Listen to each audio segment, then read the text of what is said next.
I stared at the glowing phone screen in complete disbelief as my husband spat out those cold, dismissive words without a second thought. A brutal ice storm was hammering the city, freezing the roads solid and taking down power lines, while I was trapped alone in our house in full labor. Instead of rushing home to help me, he hung up the phone, packed his bags, and drove off to a luxury resort in the mountains for his mother's grand birthday weekend without looking back once. 3 days later, my husband strutted into my private hospital room wearing his finest cashmere sweater, ready to issue another arrogant lecture about my dramatic behavior. But the moment he stepped through the door, his smug expression evaporated, leaving his face utterly drained of color and life. Standing right beside my hospital bed, gently cradling my newborn son with tears streaming down his face, was the powerful billionaire real estate developer my husband had spent 4 long years desperately trying to impress, who happened to be my long-lost biological father. To truly make sense of how everything imploded that week, you have to understand what that chaotic winter night was actually like for me. It was the 12th of January, and a historic blizzard had completely paralyzed the entire region, bringing down trees and trapping residents inside their homes. I was 38 weeks pregnant and had been experiencing sharp, unpredictable abdominal cramps all afternoon, which I gently brought to my husband's attention before he packed his car and left that morning. He barely glanced up from his phone as he tossed his leather weekend bag into the trunk of his car. He told me it was just simple false contractions and reminded me that his mother's annual birthday celebration was an absolute non-negotiable event for his family. My mother-in-law, Evelyn, had reserved an entire private wing at a 5-star mountain resort, complete with a personal chef and 30 elite guests, while explicitly ensuring my name was left off the guest list. I was never considered worthy of being part of the wealthy Vance family inner circle, ever since my husband, Julian, brought me home 3 years ago. Evelyn looked down on me simply because I had grown up in the state foster care system. I actually overheard her talking to her sister during my very first holiday dinner, making deeply cruel remarks about my orphan background while I stood quietly in the dark hallway outside the kitchen door. So Julian drove off to celebrate with his high society friends, leaving me home alone with a heating pad, a cup of warm tea, and a baby who was clearly ready to enter the world whether his father was present or not. By 9 o'clock that evening, the contractions had intensified into excruciating, double-over pain that hit every 7 minutes without fail. I gripped the cold marble kitchen counter, gasping for air, before finally dialing my husband's cell phone with trembling hands. The phone rang repeatedly before he finally picked up, and I could hear loud laughter, clinking champagne glasses, and live piano music playing in the background. He stepped into a quieter hallway and immediately let out a heavy, annoyed sigh into the receiver. I squeezed my eyes shut, holding back hot tears, and begged him to come home because the baby was arriving. But he simply brushed me off with absolute disgust and anger. Julian told me I was just being overly dramatic and letting my internal anxiety get the best of me as usual. When someone called his name from the party crowd, he chuckled softly, turned his attention back to our phone call, and delivered a chilling response. He told me to handle it myself, warned me not to create unnecessary drama over simple contractions, and declared that he would not ruin his mother's big night before hanging up on me instantly. I stood frozen in the quiet kitchen, listening to the dead dial tone as another overwhelming surge of physical pain folded me completely in half against the counter. It was crystal clear that this was not a false alarm, and nobody from my family was coming through that front door to help me. I immediately dialed emergency services, but an automated recording informed me that all first responders were jammed due to catastrophic multi-car pileups on the freezing highways. My phone battery was rapidly dropping past 4%, and my frantic calls to my closest personal friend went straight to her automated voicemail box. Realizing I was completely on my own in that house, I grabbed my pre-packed hospital bag, pulled on my heavy winter coat, and decided to make my way down the driveway to flag down any passing vehicle on our snow-covered street. What I did not anticipate was the thick sheet of invisible black ice covering our wooden front porch steps. As I carefully navigated the icy stairs with my bag, a fierce contraction slammed through my body like a freight train, knocking my legs right out from under me. I crashed hard onto the frozen concrete, my right arm taking the brunt of the impact as freezing rain soaked through my clothes and skin. I lay there shivering helplessly on the ice, shivering violently, as my phone screen flickered twice and died completely in my freezing hand. Consciousness started slipping away as the biting wind wrapped around my face, until bright halogen headlights suddenly cut through the heavy darkness and illuminated our driveway. A heavy luxury SUV slammed its brakes, and a tall man leaped out into the freezing night before the vehicle even came to a complete halt. I only remember tiny fragments of what happened next, just a gentle, deep voice calling out my first name with immense emotion and the feeling of being wrapped in a warm wool coat. Then came the chaotic rush of emergency room lights, doctors barking quick orders, and the faint sound of a newborn baby crying before I finally blacked out from sheer physical exhaustion and trauma. When I woke up several hours later, I was not lying in a standard, sterile hospital ward with flickering fluorescent lights and thin blankets. I was resting in a magnificent private corner suite with floor-to-ceiling windows overlooking the city skyline, complete with fresh flowers on the nightstand and soft velvet blankets. Sitting quietly in a leather chair beside my bed was a distinguished man in his late 60s, watching me with tears resting in his eyes. Before I could even speak or ask where I was, he gave me a reassuring smile and told me that my baby boy was healthy, safe, and being brought in by the pediatric nurses shortly. I stared at his refined features, trying to place his familiar face, and asked him who he was and why he was sitting there. He introduced himself as Arthur Vance, the billionaire founder of Vance Global Development, the largest real estate firm in the entire country. I recognized his name instantly from corporate billboards, hospital wings,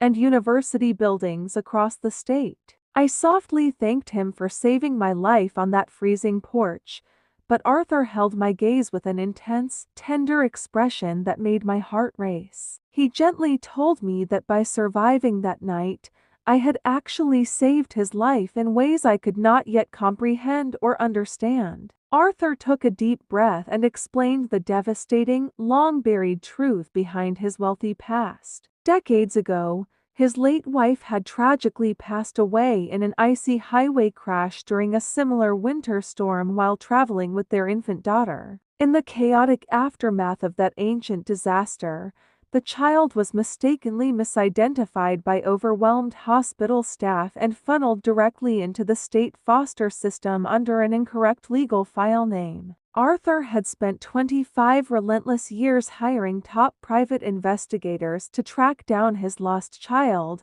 and the final DNA results had come back just days before that icy night. He looked at me with profound affection, apologizing for verifying the records through the hospital admission team, before tears spilled down his face as he officially welcomed me home as his long-lost biological daughter. I stared at his strong jawline and deep-set eyes, recognizing the exact physical features I had questioned in the mirror my entire lonely life. Overwhelmed with profound emotional relief, I began to cry softly, and Arthur simply reached out, took my hand, and held it tightly while the morning sun broke through the storm clouds outside. Meanwhile, 2 hours north at the luxury mountain resort, my oblivious husband was having a vastly different morning. Julian had enjoyed a lavish room service breakfast in bed and was currently sitting at a sunlit brunch table alongside his secret mistress, whom he was casually introducing to his mother's wealthy friends. Evelyn was happily holding court at the head of the table, entirely unbothered by my absence at the event. When the resort waiter presented the final bill for their extravagant weekend stay, Julian handed over his corporate credit card with supreme confidence. The card was promptly declined by the machine, and when he handed over his personal card, that one failed as well. Flustered and embarrassed in front of his peers, he hurried to the quiet lobby to call his banking institution, only to discover every single account he owned had been completely frozen by law enforcement. What my husband did not realize was that Arthur's legal team had spent the last 12 hours conducting a massive surprise audit on Julian's law firm. They uncovered overwhelming evidence that Julian had been systematically embezzling hundreds of thousands of dollars from corporate contracts to fund his secret affair,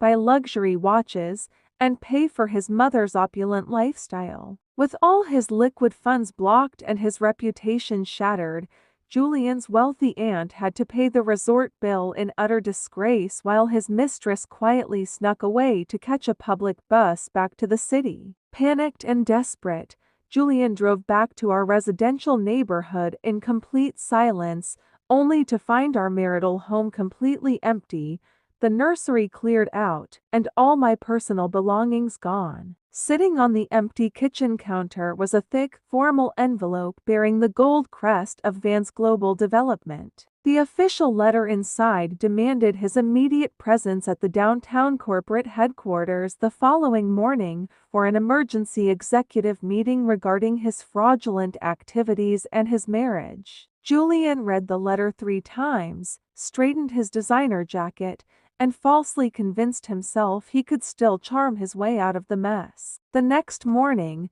Julian walked into the sleek high-rise boardroom wearing his most expensive designer suit and a confident smile, expecting to find me sitting alone and easily manipulated. He genuinely believed he could deliver a quick and sincere apology, flash his charm, and regain control over me just like he had done for the past 3 years of our marriage. Instead, the heavy boardroom door opened, and I walked in wearing a tailored charcoal blazer, accompanied by Arthur's top corporate attorneys and executive team. Julian blinked in utter confusion, quickly shifting into his fake, caring persona as he claimed he had been frantically searching for me and worrying about my safety all weekend long. I looked him dead in the eye and reminded him that I had checked our mobile phone records, proving he had not made a single attempt to call or check on me. Before he could utter another polished lie, the side door opened, and Arthur Vance walked into the room,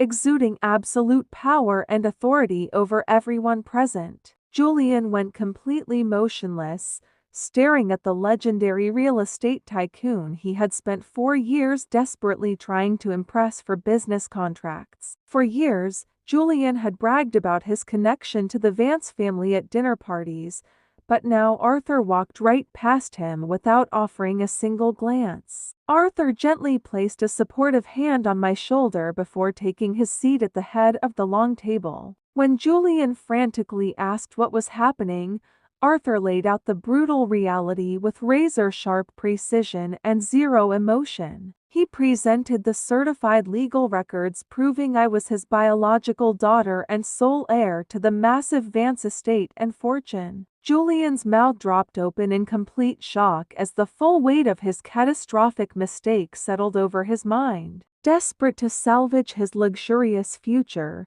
Julian turned to me with soft, pathetic eyes, begging me to remember our marriage and claiming he still loved me deeply. I looked at him with cool indifference and informed him that a formal criminal fraud report had already been submitted to federal law enforcement regarding his embezzlement, alongside my legal petition for sole custody of our son. Julian slammed his hands on the table, shouting that I could not do this to him and accusing me of trying to ruin his life out of pure revenge. I leaned forward across the table, looked him directly in the eyes, and repeated the exact cold words he had spat at me on the night I was freezing on the porch. I told him to handle it himself and warned him not to turn it into something dramatic. Whatever remaining composure Julian had completely shattered right then and there. His face turned pale as paper, and he slumped back into his leather chair in total silence while legal officers presented him with non-disclosure agreements and termination papers to sign. Minutes later,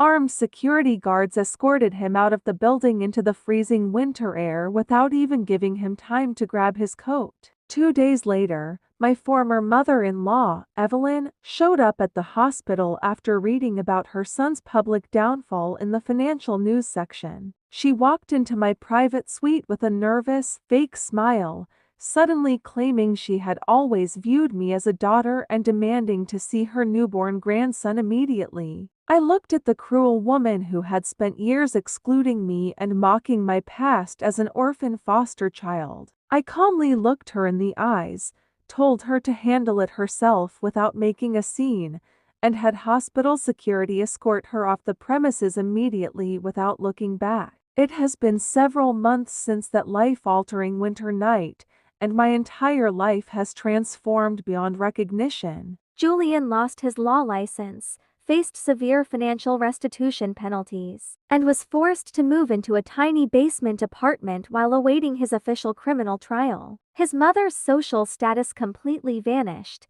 and his former mistress disappeared from his life forever. My baby boy is thriving, growing healthier every single day, and bringing unimaginable joy and laughter into my life. Arthur and I have built a deep, wonderful relationship, spending every Sunday together as a real family, and working on philanthropic initiatives to support young adults transitioning out of the state foster care system. Standing by the window of my new apartment, holding my sweet son in my arms as the sun shines over the city skyline, I finally feel absolute peace in my heart. That freezing storm took away everything that was fake and toxic in my life, but it ultimately brought me home to where I truly belonged all along. I realized that the people who abandon you in your darkest, coldest moments do not deserve to share in your light and success.